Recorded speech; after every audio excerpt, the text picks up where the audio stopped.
नमस्कार मित्रांनो, आपल्या श्री स्वामी समर्थ चॅनलवर तुमचे स्वागत आहे। महाराष्ट्रातील सातारा जिल्ह्यातील एक सत्य घटना।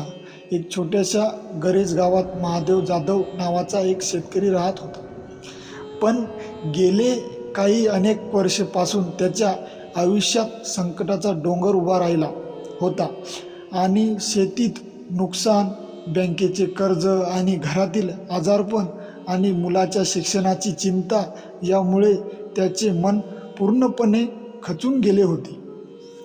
एके दिवशी गावात एक स्वामी भक्त आले। त्यांनी महादेव जाधव नावाच्या व्यक्तीकडे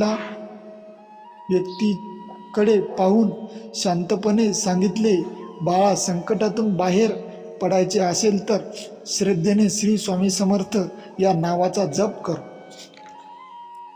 त्या दिवसापासून तो महादेव जाधव नावाचा व्यक्ती रोज पहाटे उठून स्नान करून 108 वेळा श्री स्वामी समर्थ या नामाचा मंत्राचा जप करू लागला।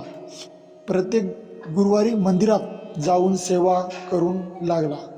गरिबांना अन्नदान करू लागला।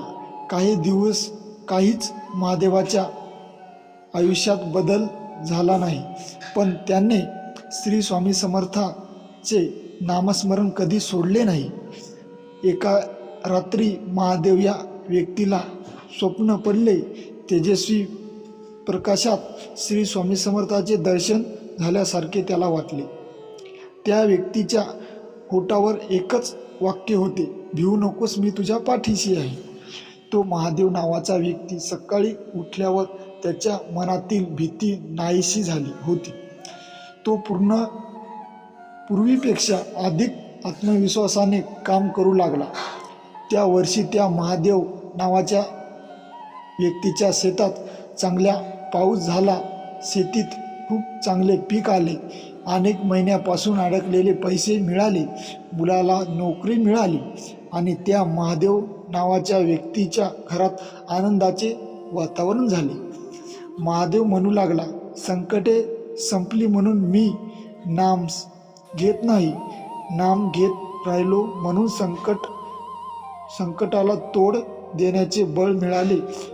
भिवू नकोस, मी तुझ्या पाठीशी आहे। श्री स्वामी समर्थांची एक सत्यमेव गोष्ट सातारा जिल्ह्यातील